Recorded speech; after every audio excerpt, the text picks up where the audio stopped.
하느님과 절대자에게 정성껏 기도 올립니다.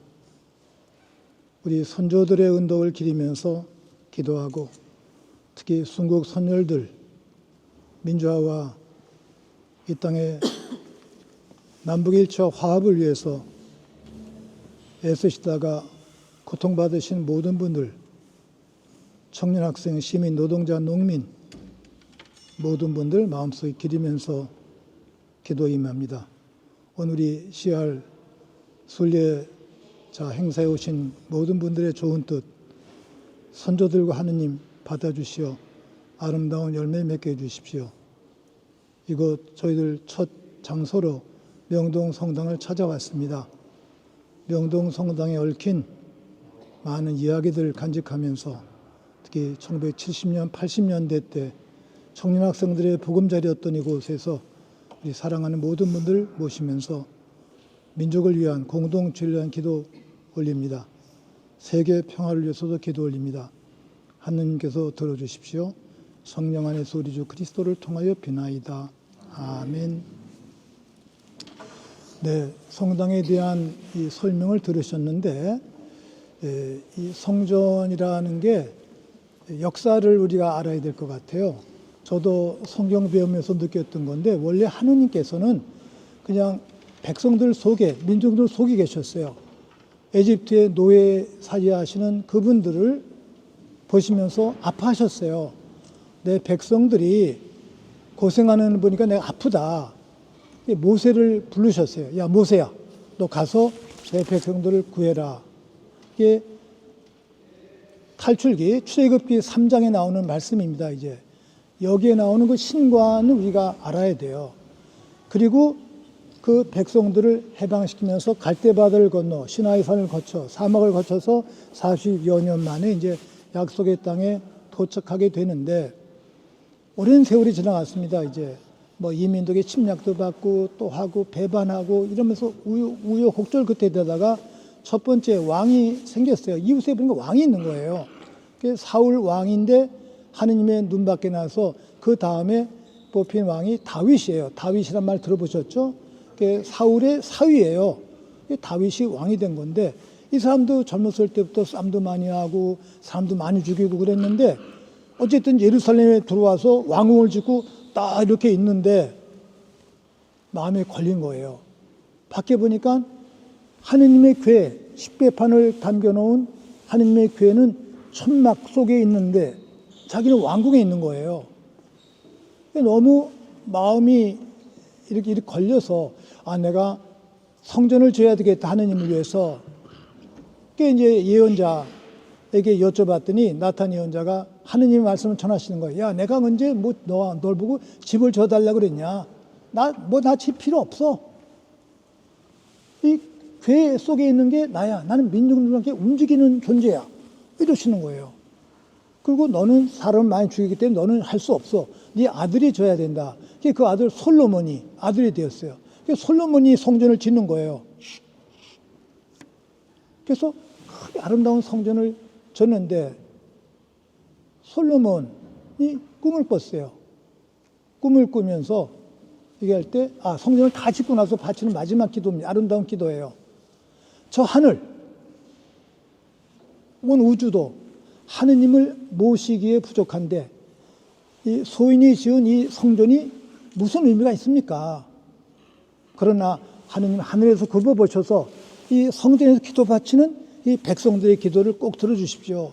그렇게 아름다운 성전을 바쳤습니다. 이제 성전을 바쳤는데 우리는 그렇게 성전을 아름답게 배우는데 여기 문익환 목사님 따님도 계시는데 문 목사님이나 이런 개신교 아주 진보적인 신학자들께서 저희들 또 독일 쪽에서 공부를 많이 하셨잖아요. 제가 보면서 자극을 받은 게 하느님은 이 건물 속에 갇혀 계신 분이 아니다. 근데 왕과 결탁되면서 하느님을 성전 안에 가둬놨다는 거예요. 백성들의 삶 속에서 천막 속에서 다니시는 하느님이신데 그 하느님을 건물 속에 가둬놓는 하느님은 안 된다. 이런 비판을 이제 중세 때부터 20세기부터 듣고 저도 깜짝 놀랐어요. 이제 그렇구나. 그래서 저도 한강 성당에서 성전을 지었는데 중요한 거는 이 건물이 아니라 이 건물이 지향하는 가치, 무한한 하느님을 생각을 해야 돼요. 이거 하나의 상징입니다. 이제 여기 있는 많은 내용들, 뭐 상본도 있고 성마 지금 다 설명 들으셨잖아요. 그건 말하자면 우리들 삶에 비유할 때 특히 여성들을 비유하면 액세서리. 우리가 화장하잖아요. 화장은 아름답지. 화장 안 해도 괜찮아요. 그건 액세서리야. 없어도 돼.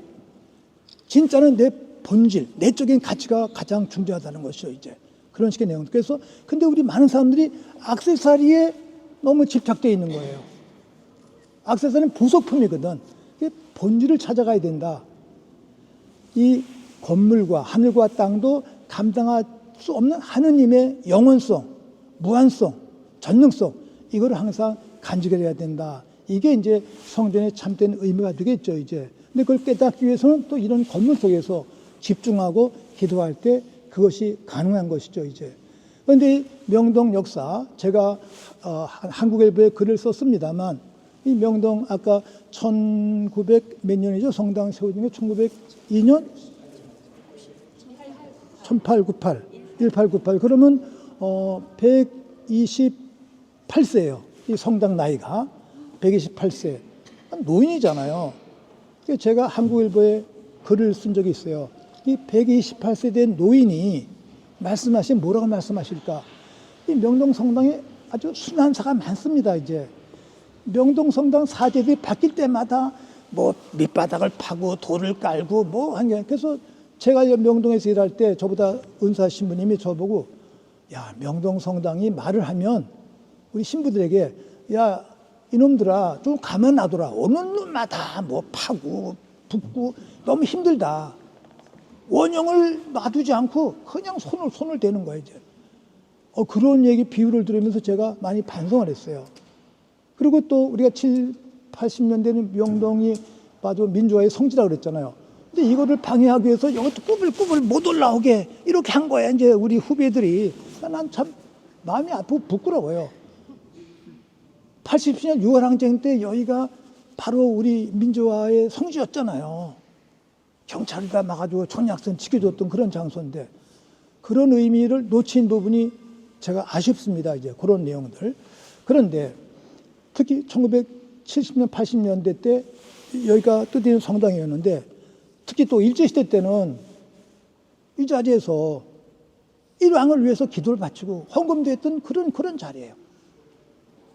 저는 교회사 배울 때 그 얘기 나올 때 너무 아파서 늘 반성을 합니다, 이제. 이게 종교라는 게 제자리에 서면 참 아름다운데 권력에 종속이 될 때는 그건 사실은 추락이 되는 것이죠, 이제. 그런 아픈 역사를 껴안으면서 우리가 반성해야 되겠다. 이게 지금 사순절입니다. 늘 회개해야 되는 이유가 거기에 있어요. 어제도 제가 말씀드렸습니다만, 요엘예언서에서 회개는 옷을 찢는 게 아니다. 죄를 바르는 게 아니다. 심장을 찢어라, 심장을 찢으면 죽잖아요. 죽을 각오로. 이게 나라를 찾기 위해서 애썼던 선열들의 그러한 마음, 신앙을 지킨 순교자들의 마음, 우리를 위해 돌아가신 예수님 십자가의 죽음의 그 가치, 이런 내용도 우리가 늘 간직해야 되겠죠, 이제. 바로 그런 장소가 성당입니다. 오늘 우리 순례자들이 이곳에 오신 목적은 이 성당 설명보다는 1976년 3.1 민주구국 사건에 대한 의미를 파악하기 위해서 오셨어요. 저도 그때 여기 문익환 목사님 따님도 계십니다만, 문 목사님 또 문농환 목사님, 그 형제 목사님 늘 제가 존경하고 또 스승으로 모셨던 그런 분들인데, 그 목사님들을 우연하게 만나는데 이 76년 1월은 교회 일치주간이에요. 같은 하느님을 믿는 우리들이 개신교 가톨릭 갈라졌잖아요. 1517년 루터에 의해서 찢어졌어요. 우리가 또 서로 욕을 하고, 그 얼마나 부끄러우냐. 근데 독일 나치 치하 때 깨달은 거예요. 야, 우리가 같은 배에 타고 있었구나. 앞뒤 자리만 달랐었지. 그때 나치의 히틀러의 핍박을 받으면서 깨달은 게 약자들을 위해 도와줄 뿐만 아니라 교회가 하나가 돼야 되겠다를 깨달았어요. 그때부터 일치운동이 시작이 되었습니다, 이제. 가톨릭은 1960년에 제2차 바티칸 공의회가 얼면서 갈라진 형제교회, 옛날에는 막 이단이라고 그랬어요. 그런 용어 쓰지 말자. 갈라진 형제 자매들, 근데 우리 역사적으로 우리의 죄악이다 반성을 하면서 교회 일치운동을 합니다. 그걸 에큐메니칼 무브먼트라고 그래요. 에큐메니칼 일치운동. 같은 하나님을 믿지 않냐 이러면서 일치운동을 하는데 한국에도 그렇게 이렇게 불타올랐어요. 그러다가 1970년대 아시는 대로 박정희 독재 때 목사님들은 목사님대로 저희들은 저희들대로 나름대로 독재 한가하면서 학생들을 위해서 애썼는데 그 76년 1월 달에 원주에서 일치주간이에요. 교회가 하나가 되어야 된다. 반성하고 기도하는 주간인데 그 주간에 원주에 모여서 미사를 봉헌하고 문익환 목사님과 목사님들, 선배님분들 우리가 모시고서 미사 봉헌하고 그때 그리스도교의 일치뿐이 아니라 민중과 일치, 평화를 위해서 노력해야 되겠다. 또 그때 고통받았던 김지아 시인의 석방을 위해서 선언문을 발표했어요, 이제. 그런데 언론이 다 통제가 되니까 하나도 보도가 안 됐습니다. 그리고 끝났어요. 2월 달에 또 전주에서 또 미사를 봉헌했어요. 그것도 보도가 안 됐어요. 이게 3월 1일이니까 3월 1일 우리 순국선열대 뜻을 기리면서 57주년, 그 다음에 우리 나라 구속된 분들 석방을 위해서 또 민주화를 위해서 남북일체 화합을 위해서 미사봉헌하자 이런 지향으로 제가 이 성당을 빌렸어요. 그때는 김몽은 신부님이 본당 신부님이셨는데 그 김몽은 신부님은 저희들을 너무너무 좋아하셔서 너희들 마음대로 성당을 써라 아무 때나. 저희들이 원하면 아무 때나 와서 미사를 봉헌했어요. 그 당시는 개방이 되었어요. 그래서 3.1절 우리가 수모미사를 순국선열 기린 미사를 봉헌하기로 결정을 하고 준비를 하고 있었는데 목사님을 이제 오가다가 저희들이 만나 뵌 거예요. 그랬더니 문 목사님께서 준비하시는데 3월 1일에 우리가 선언문을 발표해야 되겠는데 장소가 마땅치가 않다. 어떻게 당신들 무슨 계획이 있냐? 그래서 저희들은 명동에서 미사 봉헌하기로 했습니다. 그랬더니 그러면 혹시 같이 할 수 없냐? 그러시는 거예요. 그러면 저희들이 상의하겠습니다. 그래서 일부는 저희들이 미사를 봉헌했어요. 그래서 김승은 신부님이 주례하시면서 미사 봉헌하시고 또 구속자 석방과 언론 자유 또 민주회복 등 이런 지향으로 김승은 신부 미사 봉헌 잘 하셨어요. 미사 끝나고 나서는 또 문정현 신부님이 김지아 어머님의 그 호소문을 또 낭독해 주신 거예요. 그때 김지아를 막 사형시키려고 그랬거든요. 김지아 구명. 저희들 순서는 다 끝났습니다. 이제 끝나고 2부에 목사님들께 일치운동을 위해서 목사님께 드렸어요. 2부에는 문동환 목사님께서 설교하셨는데 제가 사제인데 그런 설교 말씀을 들어본 적이 없어요. 그래서 제가 문동환 목사님의 그날의 설교 말씀 정보부 가면 또 이렇게 막 맞아 써야 돼요. 자술서를. 제가 문 목사님 감옥에서 만나 뵙고 나왔을 때 목사님께 농담으로 목사님 제가 그날 목사님께서 하신 설교보다 더 멋있게 정보부에 진술도 했습니다. 그랬더니 목사님이 막 웃으시는 거예요, 이제. 실제로 신명기 34장 7절이에요. 모세 죽음 이야기예요, 모세 죽음. 모세가 80세에 등단해서 민족을 해방하라는 거예요. 제가 이제 84살인데 지금 80대였을 때 우리 우리 친구들이 좀 놀자 그래서 야, 너긴 뭘 놀아? 80에 시작을 해야지. 모세는 80에 해방운동을 시작해서 이제부터야. 그리고 제가 농담을 했습니다. 이제 80세 모세가 등단한 거예요. 그리고 40년을 사막을 거쳐서 약속의 땅, 열땅강 건너편 약속의 땅을 바라보는 거예요. 느보산이라는 꼭대기에서. 얼마나 감개무량합니까, 이제. 야, 약속의 땅이 맞구나. 그런데 하느님께서 너는 여기까지다. 이러시는 거예요. 얼마나 모세가 마음이 아팠겠어요. 성서는 그런 말을 안 적었지만 넌 여기까지다. 여기서 끝내야 된다. 모세는 120살에 약속의 땅을 바라다만 보고 못 들어간 거예요. 그리고 죽어요. 그 죽는 모세의 모습이 너무너무 거룩한 거예요. 그 성서 작가는 그때 모세의 눈은 맑고 정의가 넘쳐 흐르고 아주 힘이 있었다. 이렇게 표현했어요. 그 규제를 가지고 문동환 목사님께서 설교하시는데 이 대목, 전 성경 저도 배웠는데 모세의 죽음을 그렇게 강의 들은 적이 없어요. 문동환 목사님 그날 설교에 제가 너무너무 감동받았어요. 그런데 40년 동안 백성들을 이끌고 목적한 바를 와서 바라다만 보고 못 들어가면 얼마나 아쉽겠습니까? 근데 그걸 기쁘게 모세가 수락하면서 눈을 감습니다. 그때 모세의 눈이 얼마나 아름다웠냐. 이게 하느님을 따르는 종의 아름다운 모습이다. 이런 말씀하시고 나서, 그런데 그때 박정희, 1917년생 박정희는 58세였어요. 박정희 술만 먹고 영구집권 꿈꾸고 독재정권, 눈이 흐려요.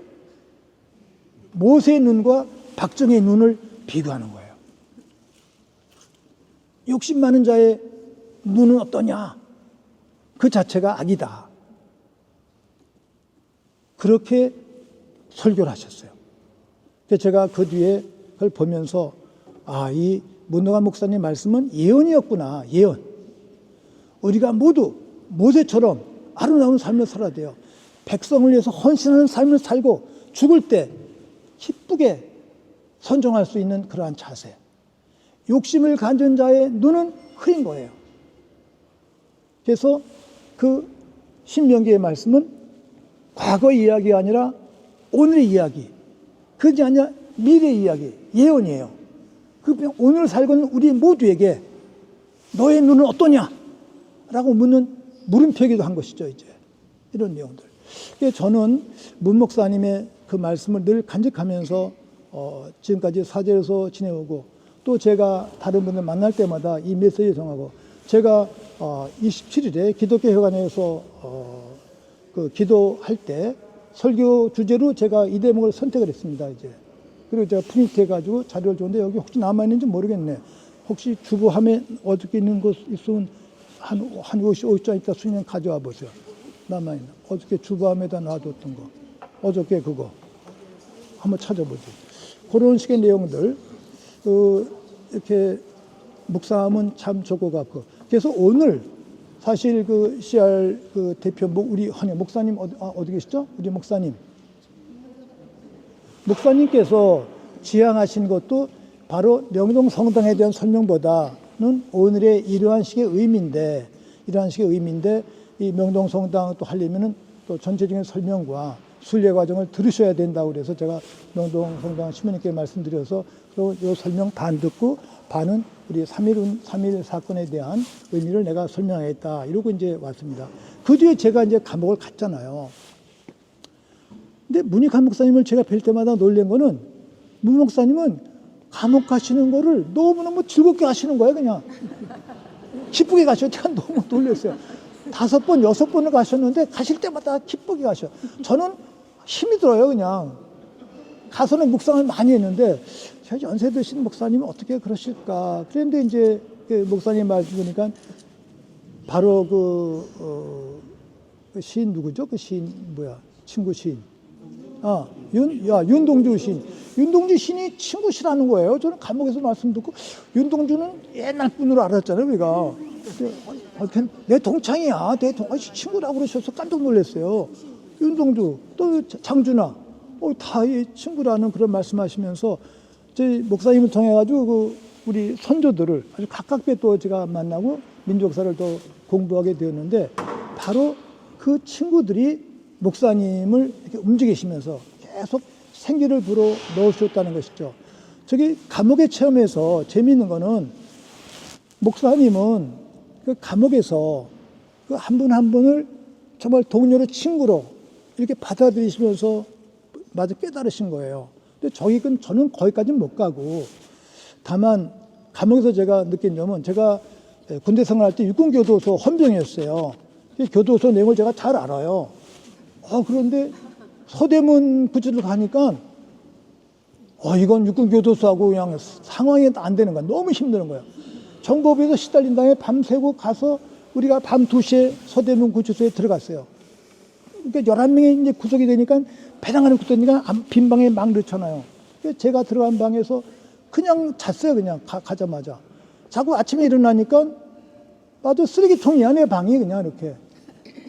야, 이 감옥이 이런가? 그래서 교도관님한테 교도관님, 저 물 좀 주세요. 물 2통을 주신 거예요, 그냥. 그래서 보니까 또 제 교도소 2층이었는데 그냥 대변이 꽉 차 있는 거예요, 서대문. 그거를 막대기로 다 내려보내고 닦고, 또 교도소는 유리를 못 써요. 항상 비닐이니까 펄럭펄럭 비닐로 바닥을 청소를 2시간 동안 열심히 다 했어요. 그냥 깨끗하게. 그리고선 여기가 신학교다. 내가 신학교에 들어온 마음으로 다시 살자. 그리고 결심을 이렇게 하면서 기도하고 있는데 문을 열더니, 감옥은 밖에서만 열잖아. 열더니 나오라고 교도관이 그래요. 왜요? 그랬더니 방을 옮긴다는 거예요. 그래서 제가 나 싫다. 안 간다. 내가 짬뽕을 흘렸는데 안 간다고 그랬더니 교도관이 이러더니 나와야. 감옥에서 자기 방이 어디 있어요? 뚫어내는 거야. 근데 그때 억울하더라고요. 근데 그 순간 제 마음이 스쳐가는 게, 감옥에서 그 방 좀 청소했다고 그걸 뺏기기가 싫은 거야. 이게 인간의 욕심이구나. 감옥에서 내게 어디 있어요? 끌고 다른 방으로 옮겨가는데, 옮겨간 방은 반들반 깨끗한 방이야. 깨끗한 방이야. 또 방 앞에 이렇게 성탄 카드가 있어요. 그러니까 예수아기, 성모 마리아, 요셉성이 천사들 상이 있는 거예요. 거기가 저한테 기도하는 제단이에요, 성전. 그래서 생각해 봤더니 배랑 안에 들어가느라고 저희들이 방이 없잖아요. 아무데나 막 집어넣은 거예요. 근데 아침에 일어나니까 중앙정보에서 저도 일일이 이제 마치자니까 방을 다 옮기고 옆방을 다 비워라 그랬어요. 그래서 이제 날 교도소가 난리가 난 거예요. 서대문구치소가 옮겼는데 저희들 11명이 다 그렇게 이제 분산돼서 옮긴 건데, 김대중 대통령의 경우는 더하죠. 이제 그분은 이제 제일 감수가 심했으니까 이제 그러면서 지냈는데, 이게 감옥세가 아니구나. 그래서 제가 그런 고백을 했습니다. 이제 그 다음에 이제 재판 받으면 이제 목사님들은 다 사모님들 계시잖아요. 결혼하시고 한 2달 뒤부터 이제 재판 시작되는데, 고성차 타고 서대문에 이제 여기 우리가 재판 받으러 이제 나오는데, 그때가 이제 우리들 이제 만나서 대화 나누는 시간인데, 목사님들께서는 사모님들 오시면 막 껴안고 또 입도 맞추고 막 그러신다는 거예요. 그 얘기를 버스에서 막 하시는 거야. 우리는 쑥스럽잖아요. 마지막 뒤에서 가만히 있으니까. 그때 이제 김대중 대통령이 그러시는 거예요. 여기 신부님들 계시는데 얘기하면 안 돼. 조용해요. 그리고 막 웃지 말라고 그랬어요. 그래요. 웃지 말라고. 내가 웃는 말씀 안 드릴게요. 그런 내용들의 체험이 있는 겁니다. 감옥에서 지도. 그 다음에 목사님께 이제 궁금한 걸 제가 많이 질문을 드리잖아요. 책 보다가. 목사님과 만날 때마다 신학대화, 또 문학대화, 시대대화. 그래서 참 영적으로 성장한 그러한 때였고, 저 개인적으로 가장 아름다웠던 체험은 성경에서 감옥에서 성경을 보잖아요. 근데 밖에서 볼 때는 감옥 이야기 보면 그냥 지나가는데, 제가 감옥에 갇혀서 감방에서 성경을 보니까 감옥이라는 단어가 그냥 크게 확 와닿는 거예요. 내가 그냥 감옥에 있잖아요, 내가 지금. 그리고 우리 선배 신부님의 글이, 예수님을 따라가는 게, 예수님은 사형수시잖아요, 사형수. 내가 죄수로 끌려갈 그때가 바로 예수님을 진심으로 따라가는 길이다.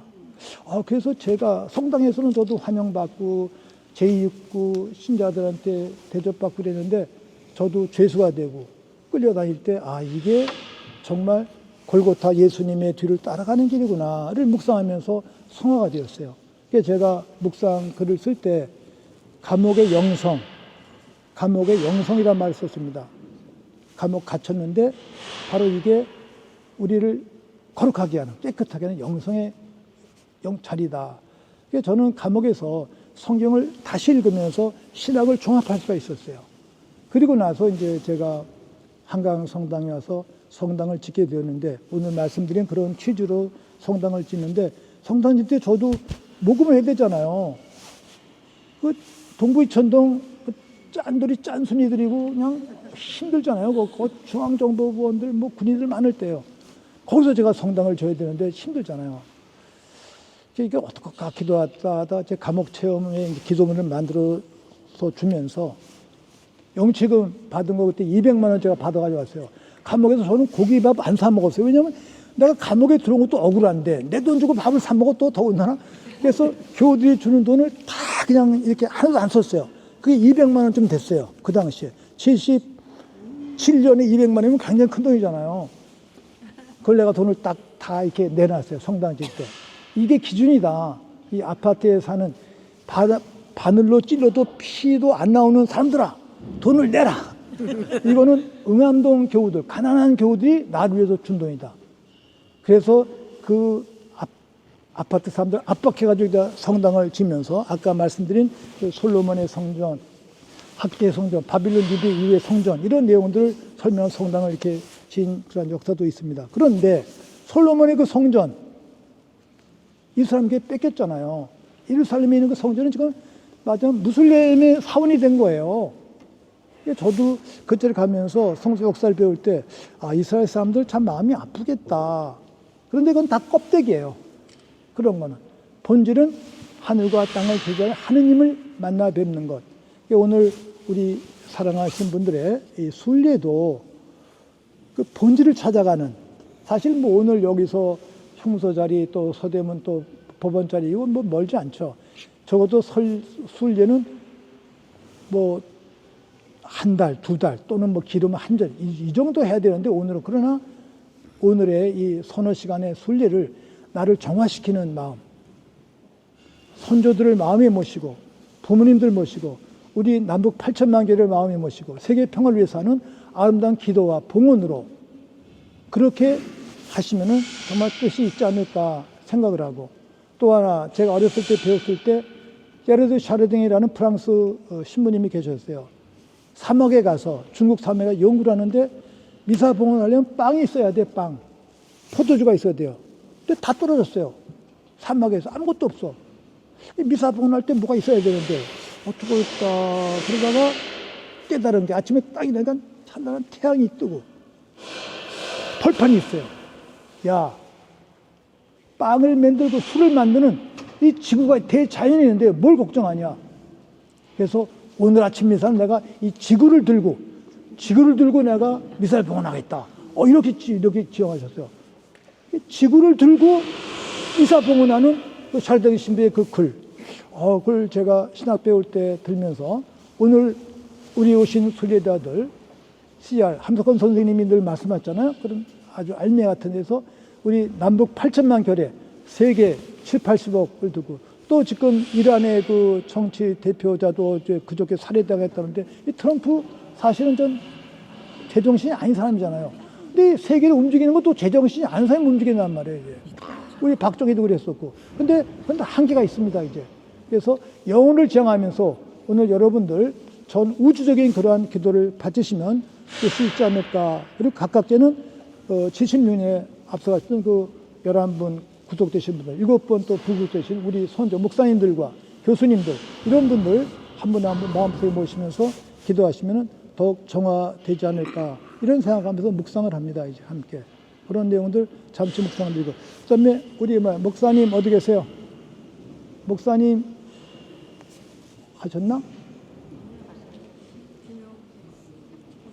목사님은 뭐 바쁘시니까 이런 내용들이고, 오늘 저는 우리 근데 젊은이들이 많이 오셔야 되는데 여기 아들 딸들 들어오세요. 이제 한 말씀 하세요. 저는 이제 대충 했는데 종합을 목사니까 혹시 뭐 저한테 질의응답 있으면 말해주고.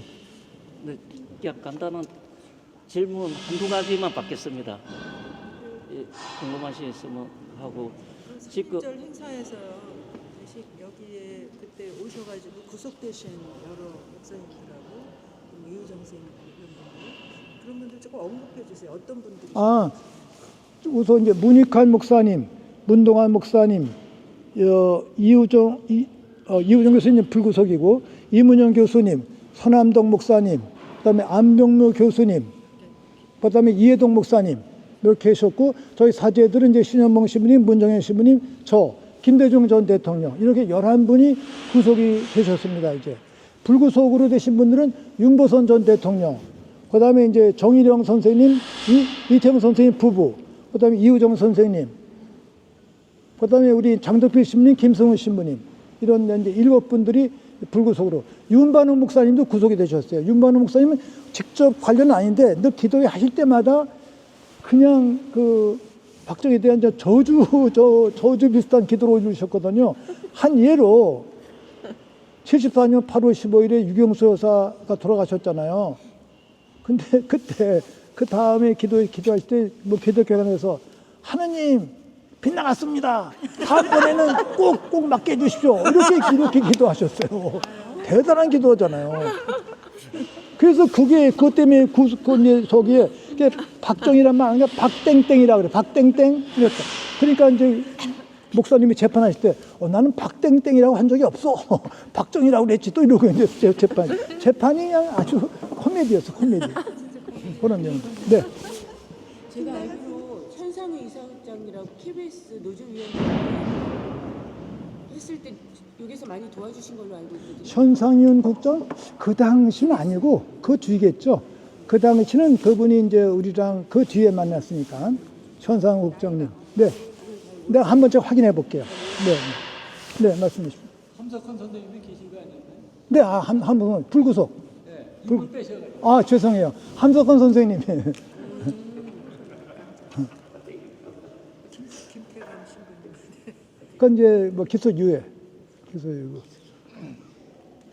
그런데요, 제 개인 고백을 말씀드리면 제가 재판을 받을 때 이제 하루는 김대중 대통령이 아침 10시부터 저녁 10시까지 재판하는데 혼자 하는 거야, 혼자. 그냥 가만히 앉아 있는 거야, 그냥. 그건 정치 연설장이에요, 민주주의 교육장.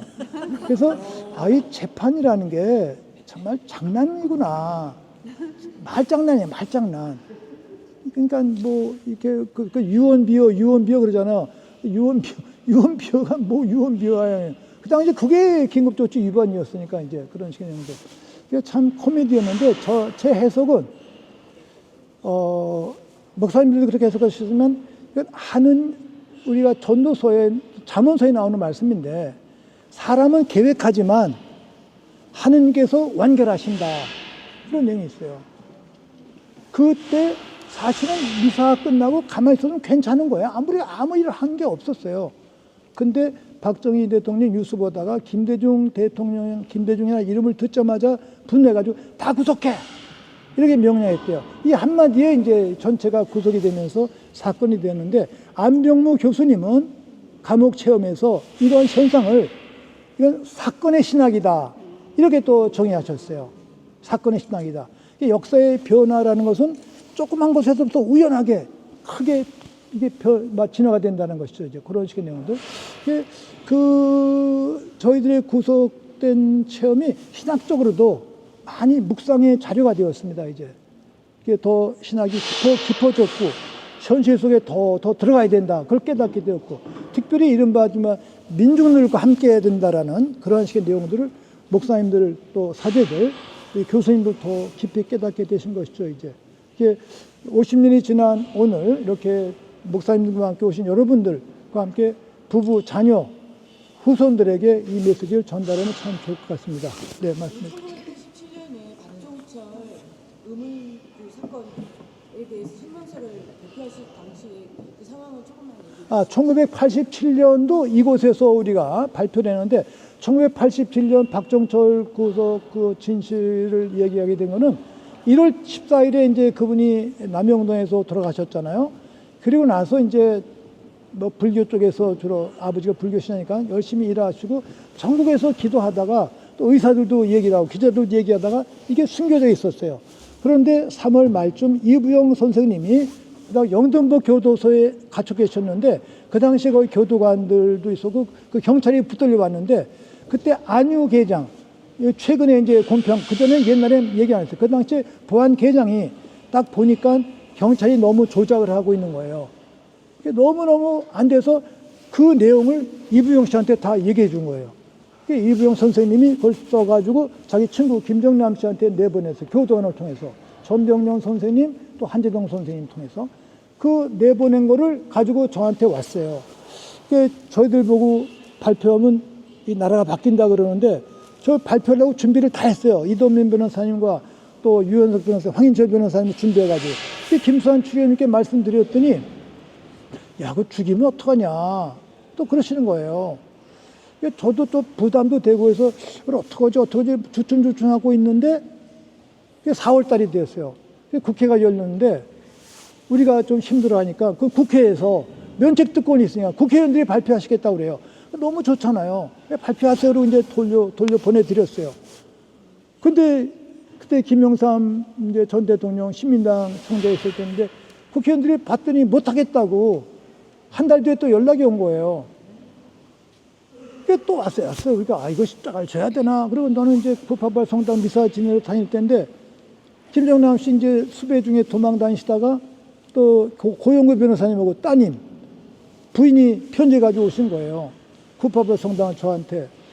그래서 그 내용이 이 전두환 정권이 망하냐 안 망하냐 사죄단에 달려 있다. 여러분이 목숨을 거십시오. 이런 내용도 있는 거예요. 이게 십자가는 피할 수 없구나. 그래서 제가 그 편지를 들고 홍제동에 갔어요. 홍제동 김성우 시민님한테 편지를 드리고 시민님 이번에 감옥 가세요. 3.1 사건에 제가 그분이 안 가셨거든. 가세요 그랬더니 우리 3년 선배니까 알았어. 그래서 약속하고 와서 김수환 추의원님께 보고를 드렸어요. 네, 이렇게 한다고 그랬더니 당신도 강론 쓰시는데 김수환 추의원님의 그날 강론이 너무너무 강한 거예요. 보고. 그래서 5월 18일 이 자리에서 미사하면서 미사 봉헌했습니다. 그리고 발표를 했어요, 우리가. 그런데 보도 안 하는 거예요, 아무데도. 이틀 지난 다음에 동아일보에서 한 4줄 보도가 됐어요. 아, 됐다. 그리고 김승훈 신부님은 발표하자마자 피정이라고 이제 기도회에 가신 거예요. 그러니까 못 만나.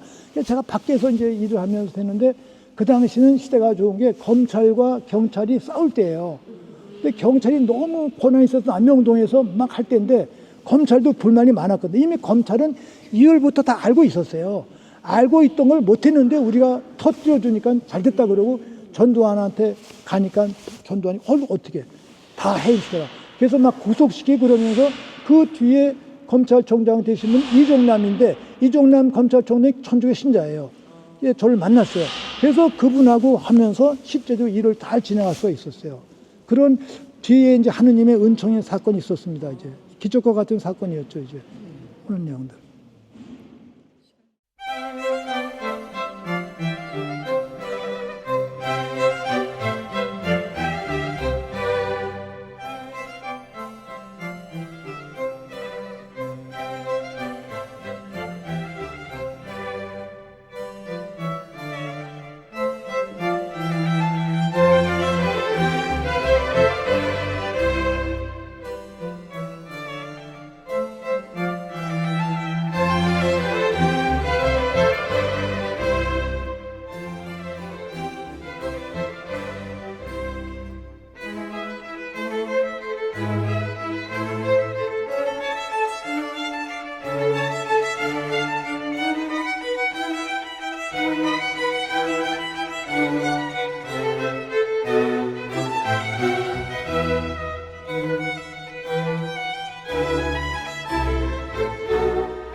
95년도까지 일제시대 때부터 1928년부터 1995년도까지 대법원 여기 재판이 열렸던 장소예요. 구속된 목사님이나 교수님 부인 되신 분들이 박영길 장로님, 문혜임 여사님, 네, 이희호 여사님 여기 다 와서 처음에 계속 공개 재판을 안 했어요. 또 유족들한테 방청권을 한두 장밖에 배부한다든지.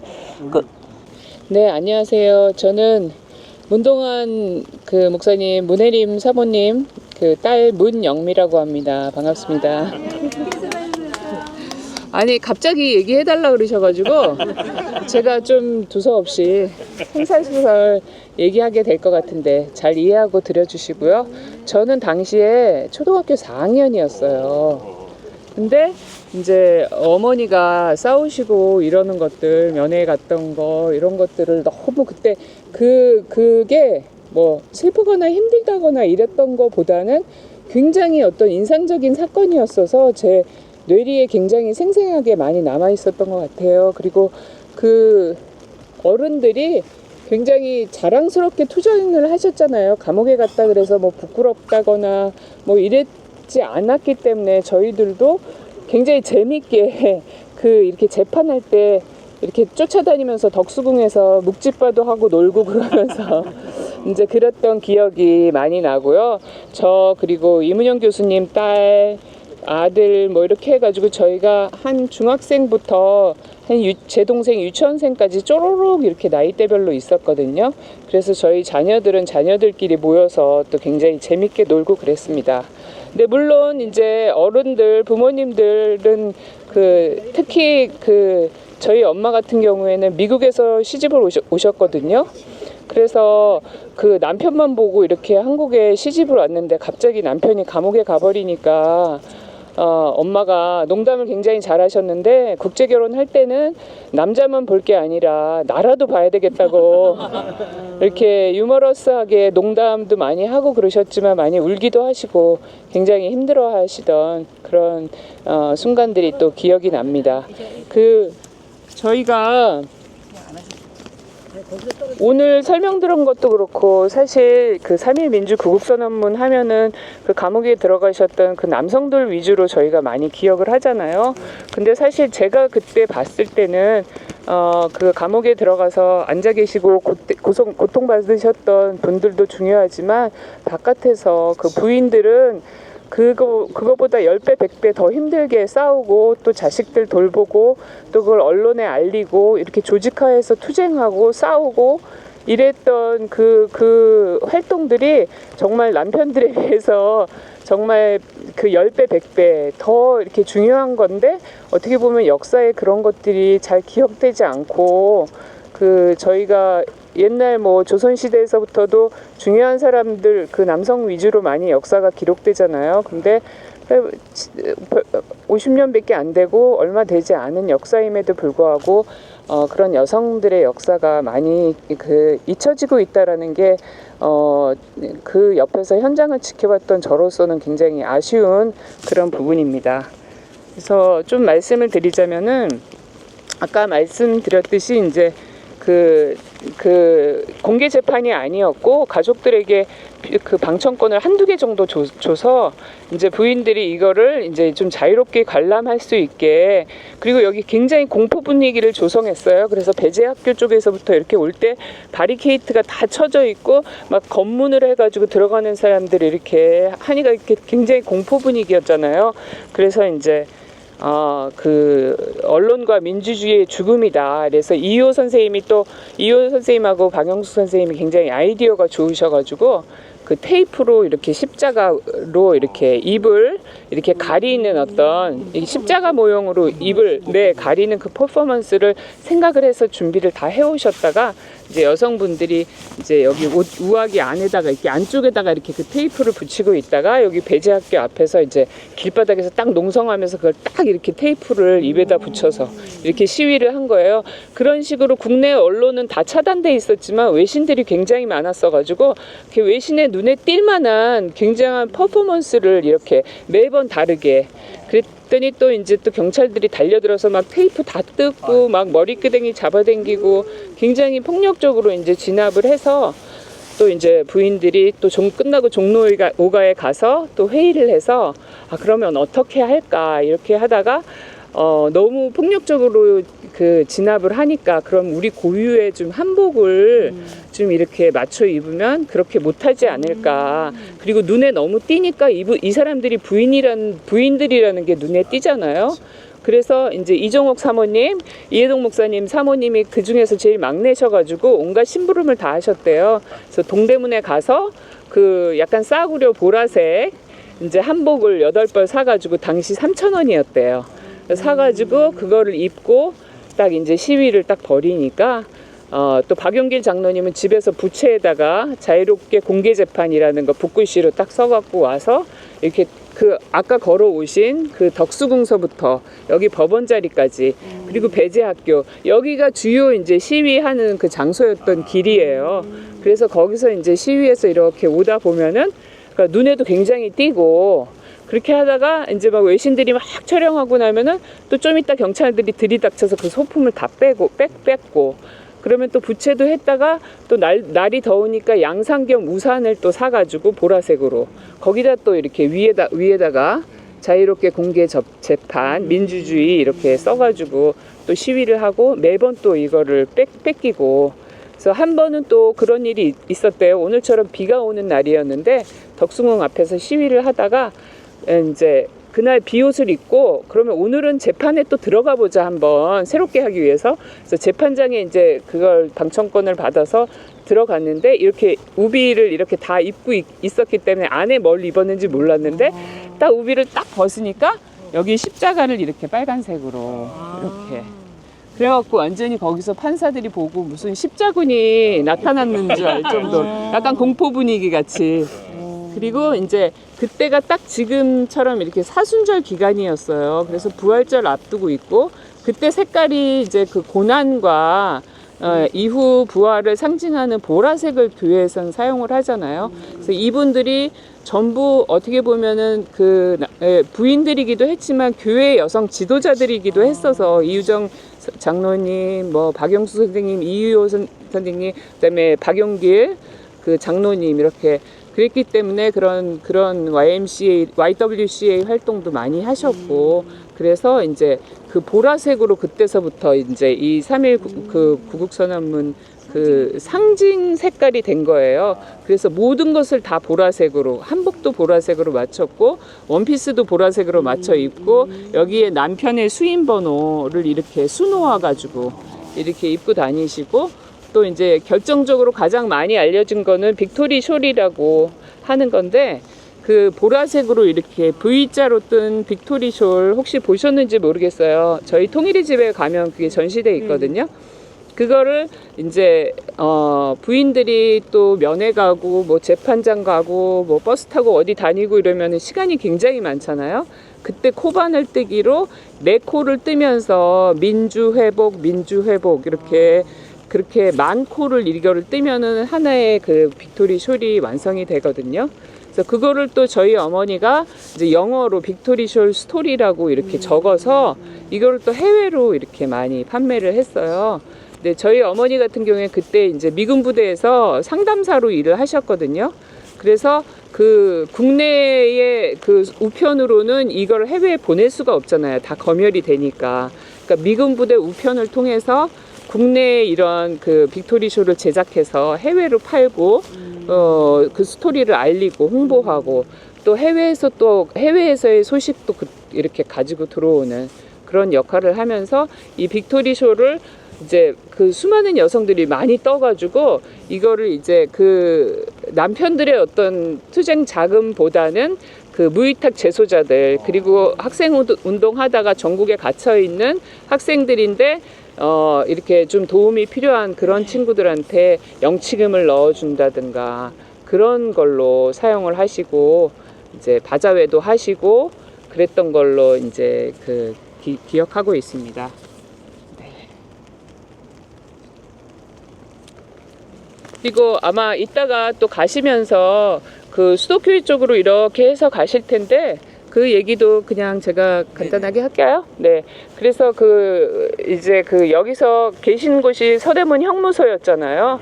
그래서 부인들이 또 모여서 의논을 하면서 이제 부활절 아침에 새벽에 일찍 거기서 부활절 송을 담장 밖에서 부르자라는 그런 아이디어를 내신 거예요.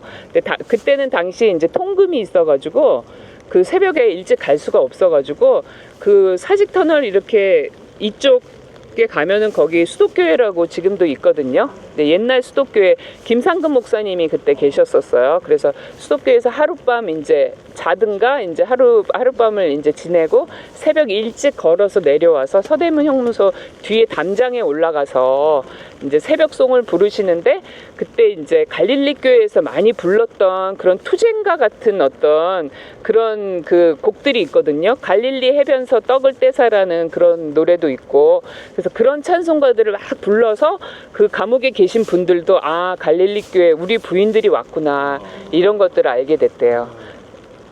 그래서 그 사진이 이제 외신에 의해서 찍혀가지고 또 대문짝만하게 나는 바람에 저희 어머니가 미군 부대에서 이제 협박을 받으신 거예요. 더 이상 그런 정치 행위를 하면 안 된다.